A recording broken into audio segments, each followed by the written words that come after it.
What's up mga Titan? Ano nga bang magandang kombinasyon ng Titan Gel Gold Supreme? Isa pa lalong-lalo na po sa mga walang time sa pagmamassage ng mano-mano. So ito po siya, pump. Ito po ang magandang kombinasyon niya.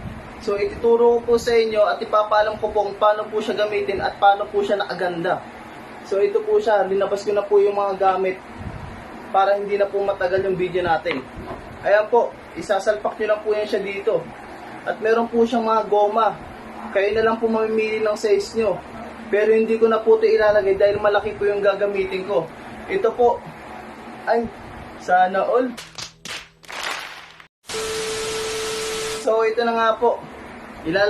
Unang-una nyo pong gagawin, stretching po muna. Saglit lang po, tapos pahiran nyo na po ng Titan Gel Gold Supreme. Pagkatapos nyo po siya pahiran, isasalpak nyo na po siya dyan. So masikip nga po yan dahil may goma nga po siya. So yun na po, papump nyo po yan siya dito. Hilahin po yan siya papasok. So kapag sagad na po yung haba ng inyong ari, papasingawin nyo lang po yan siya dyan. Itatambay nyo lang po siya ng 2 to 3 minutes. Tapos papasingawin nyo na po siya ng ganyan. So babalik na po ulit siya sa pinakabungad. So ulitin nyo lang po, paulit-ulit nyo lang pong gagawin yan hanggang sa maabot nyo po yung 15 to 20 minutes.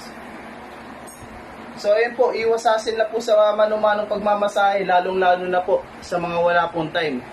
Pwede nyo po siyang gawin ng nakahiga bago po kayo matulog. So isa pa po ang maganda, meron na po siyang free.